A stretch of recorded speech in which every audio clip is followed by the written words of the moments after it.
The bell rang sharp and unforgiving, slicing through the chatter of the hallway just as Noah Carter stepped into Jefferson Prep with his head down and backpack worn thin at the straps. The smell of pretzels and coffee clung to his hoodie, same hoodie his father wore every morning while pushing a hot dog cart 3 blocks from the subway.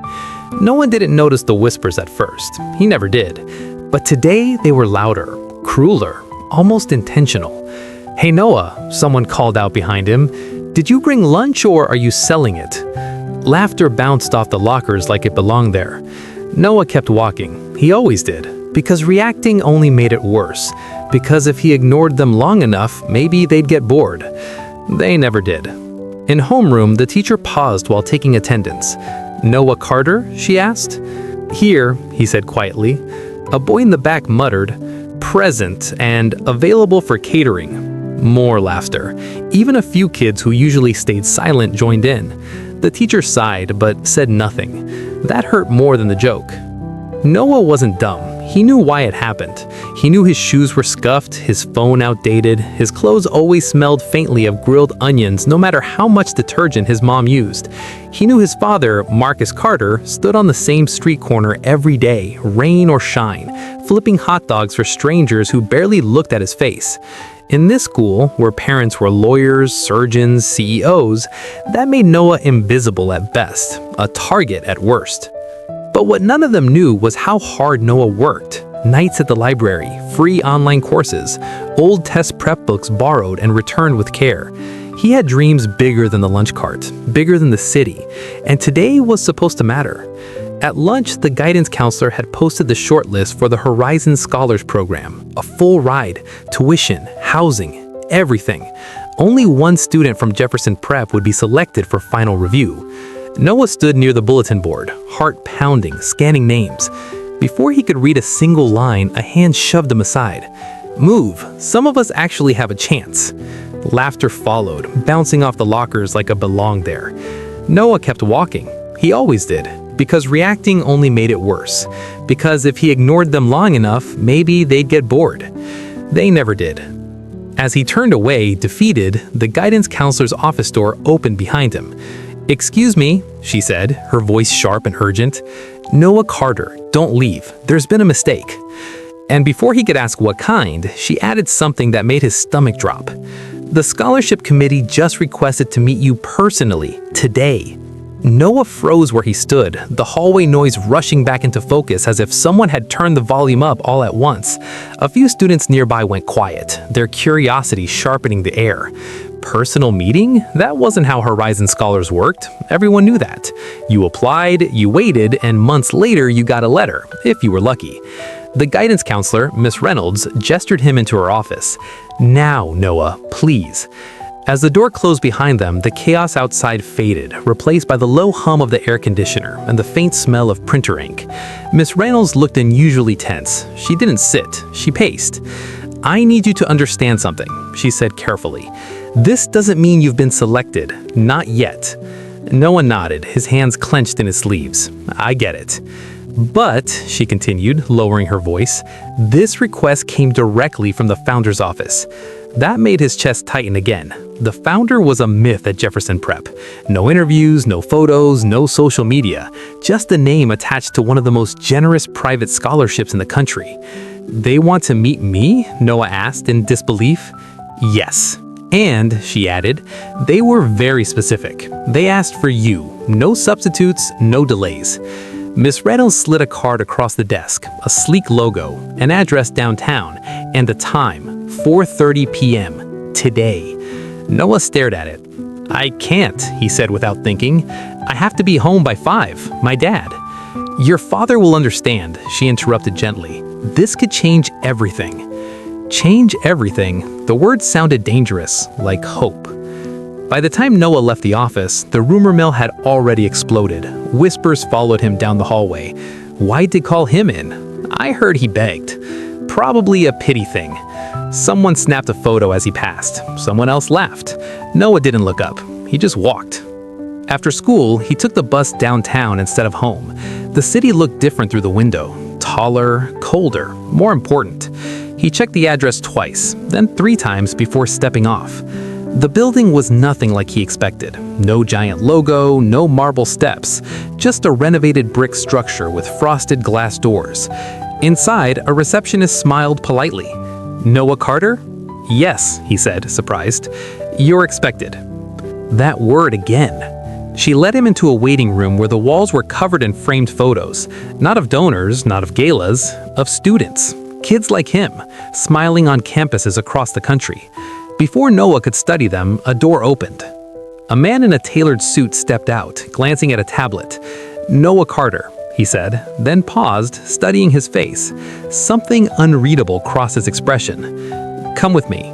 They walked down a long corridor. At the very end, the man stopped at a closed door. "Before you go in," he said quietly, "there's something you should know." Noah's heart thudded. "What?" The man hesitated, then spoke. The founder asked one question before approving this meeting. He leaned in slightly. He asked if you still help your father with the cart every morning. And in that moment, Noah realized this meeting wasn't about grades at all.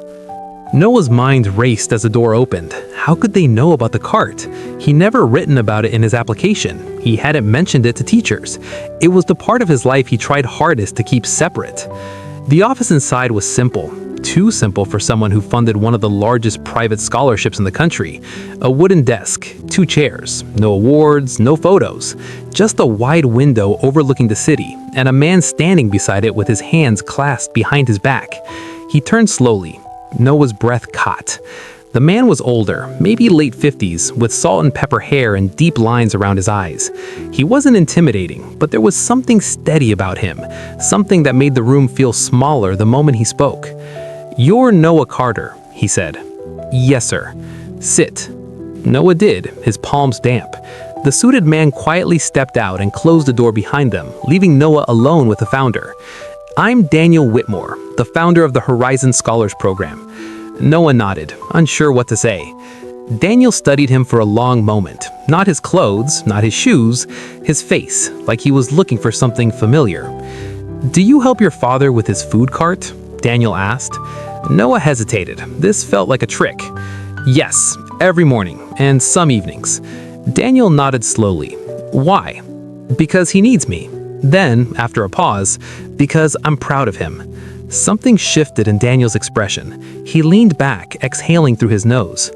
"Most students tell me they work to survive. Very few say they work because they respect someone." Noah swallowed. Daniel folded his hands. "Your grades are excellent. Your recommendations are strong. But that's not why you're here." Noah frowned. "Then why am I here?" Daniel stood and walked towards the window again. "Years ago," he said, "I used to sell sandwiches from a cart not far from your father's spot. Same early mornings, same cold hands, same people who looked through me instead of at me. I didn't go to a school like yours. I went to one that made me sure I knew exactly where I came from. I was laughed at, dismissed, told I should be grateful just to be there." He turned back. "Sound familiar?" Noah nodded slowly. Daniel reached into a drawer and pulled out a thin folder. This scholarship was never meant for the top students. It was meant for the unseen ones. Noah leaned forward. "Then why didn't my name make the shortlist?" Daniel's jaw tightened. "Because the committee didn't put it there." Silence filled the room. "I overruled them," Daniel said. "This morning." Noah's heart slammed against his ribs. "But," Daniel added, raising a finger, "before I do anything else, I need to know something." He looked Noah straight in the eyes. "If you're given everything, education, opportunity, freedom, what do you do with it?" Noah opened his mouth to answer, but before he could speak, Daniel's phone buzzed loudly on the desk. He glanced at the screen and his expression changed. "This," he said quietly, "just became more complicated." Daniel didn't answer the phone right away. He stared at the screen, jaw tightening, as if the name flashing there carried weight far heavier than a simple call. Noah watched in silence, his pulse racing. Whatever this was, it had shifted the room. Daniel finally picked up. "Yes," he said flatly. A pause. Then his eyes flicked toward Noah. "I see," Daniel continued. "No, I didn't authorize that. Absolutely not." Another pause, longer this time. "Send it to me, now." He ended the call and placed the phone face down on the desk, rubbing his temple slowly. For the first time since Noah entered, the calm certainty in Daniel's posture cracked. "I owe you some honesty," Daniel said. Noah sat straighter. "Okay. There are people who don't like how this scholarship works. They prefer predictability, prestige, familiar last names." He gave a humorless smile. "You disrupt that." Noah frowned. "I didn't do anything." "Exactly," Daniel said, "and that's the problem." He picked up the thin folder again and slid it across the desk. Inside were printed pages, emails, notes, highlighted lines. Noah recognized his own application essay, but parts of it were marked in red. "Your essay never made it to the full committee," Daniel said. "It was filtered out early." Noah's chest tightened. "Filtered out?" "Flagged," Daniel corrected, "because of your background, your address, your father's occupation." Noah's face rose to his face. "So I was rejected before anyone even read it?" Daniel didn't deny it. "Yes." The word landed hard. "But someone read it later," Noah said slowly. "You." Daniel nodded.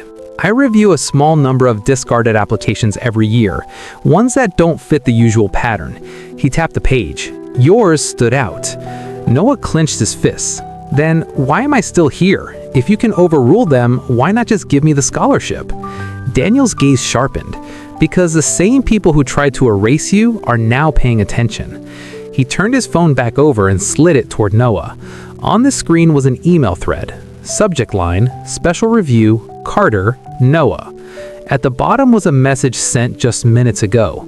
"If selected, we request a public review of eligibility. Transparency is essential given the applicant's background." Noah looked up. "What does that mean?"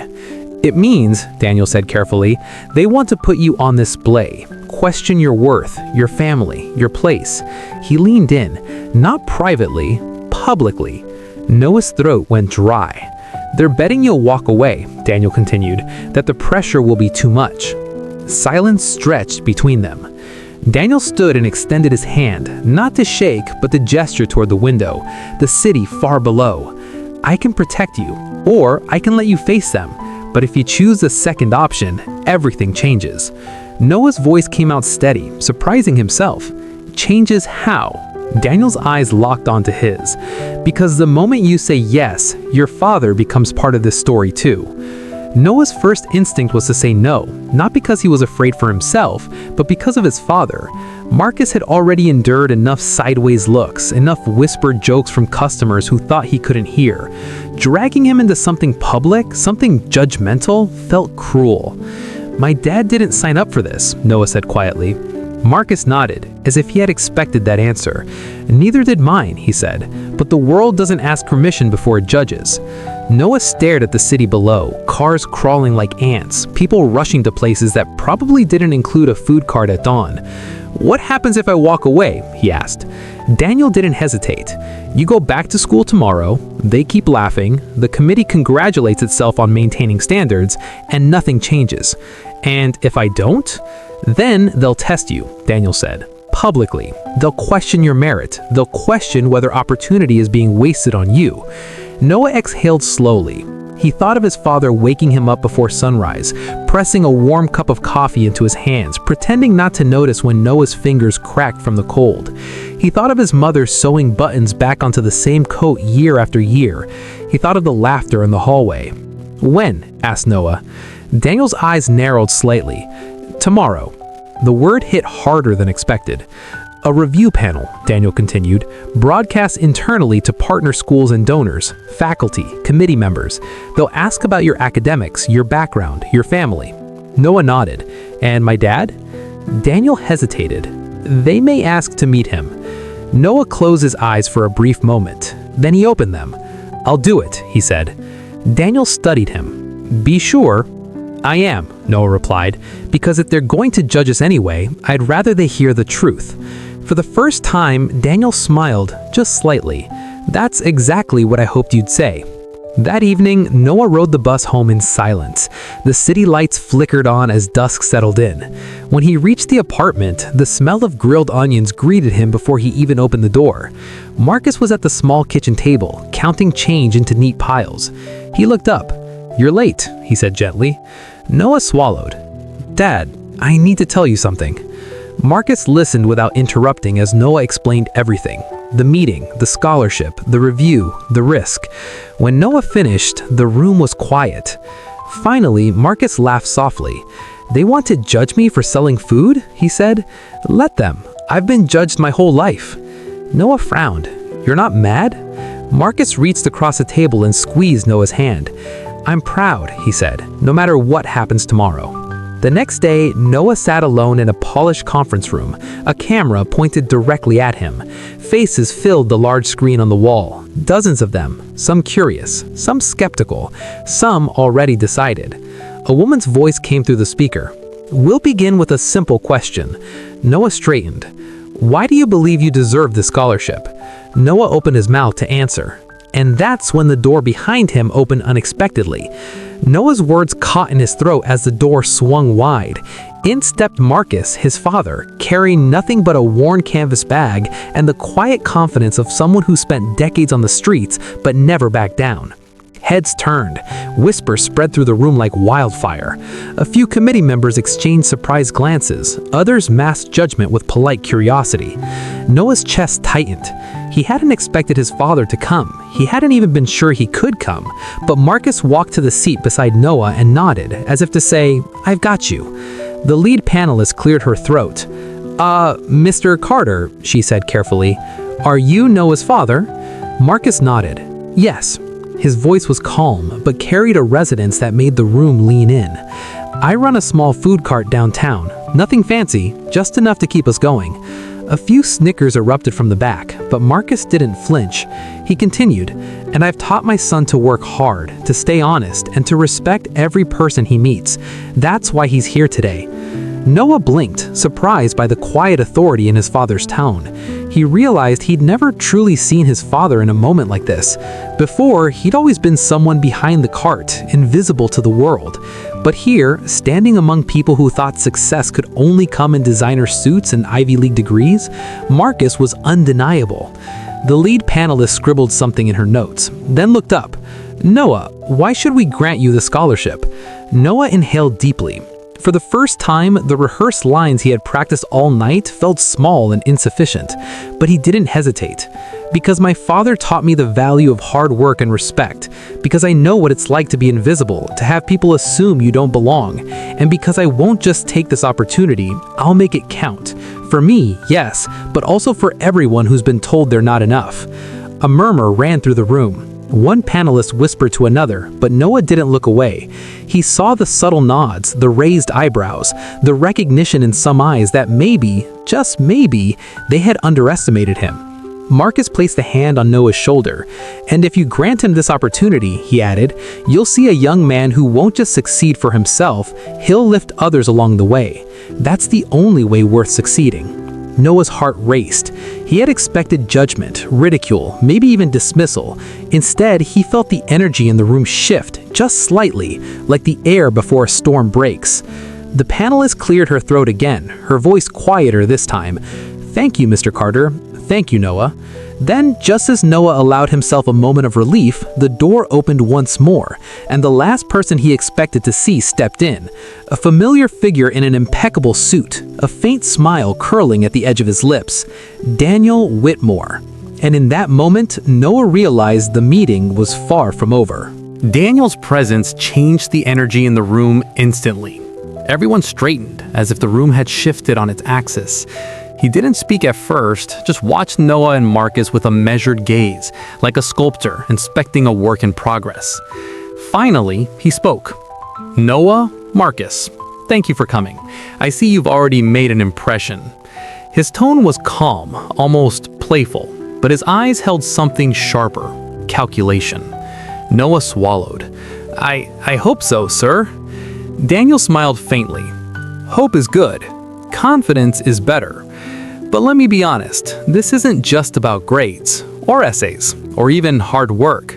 He stepped closer, lowering his voice slightly so only Noah and Marcus could hear.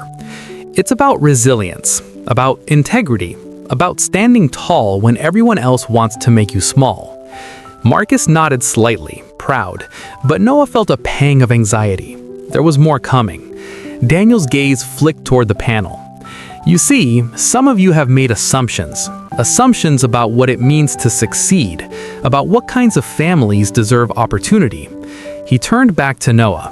And now, you have the chance to challenge them, publicly.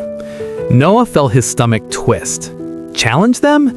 He had just started to think he might survive this ordeal without being humiliated in front of everyone. Daniel continued, his voice softer now. I overruled the committee yesterday. You're not here because someone else thinks you belong. You're here because I do. But I also want to see if you can handle scrutiny, the kind that doesn't just test your intellect, but your character. A panelist cleared her throat. Mr. Whitmore, the guidelines. Daniel held up a hand. Not today. Today's different. He looked directly at Noah. If you accept the scholarship, it won't just change your life, it will change perceptions. It will challenge stereotypes, and yes, it may make some uncomfortable. But this comfort is often the first step toward progress. Noah's hands tightened in his lap. He had never been considered capable of shaking the world, and now it seemed like that's exactly what Daniel wanted him to do. Marcus leaned closer, whispering, Noah, you can do this. Remember why we started. Remember what you're capable of. Noah exhaled slowly, gathering courage. He looked at Daniel, then at the panelists. I accept, he said, his voice steady despite the whirlwind inside him. Daniel's faint smile widened just slightly. Good, because the first test begins immediately. The panelists exchanged puzzled looks as Daniel gestured toward a large screen at the side of the room. A video feed appeared, showing dozens of students in classrooms, watching live. Their reactions were being recorded, their whispers audible, their skepticism visible. Noah's stomach lurched. This was bigger than he imagined, bigger than just him. Daniel leaned closer and whispered, Remember, Noah, sometimes the people who doubt you the most are the ones who need to see you rise the most. The room went silent as the video feed zoomed in on Noah and Marcus. Every face watching would judge, every word would matter, and every reaction could either break him or make him stronger. Noah inhaled deeply. This was it, the moment where everything he and his father had worked for collided with the world that had always dismissed them. And in that instant, he realized something he hadn't before. He wasn't just fighting for a scholarship, he was fighting to be seen. The feed on the screen flickered, and Noah felt every eye on him, every judgmental whisper amplified 100-fold. The first question came from the moderator. Why should students like you, coming from humble backgrounds, deserve the same opportunities as others here? Noah swallowed, feeling the weight of the room, the cameras, the thousands who would see this online later.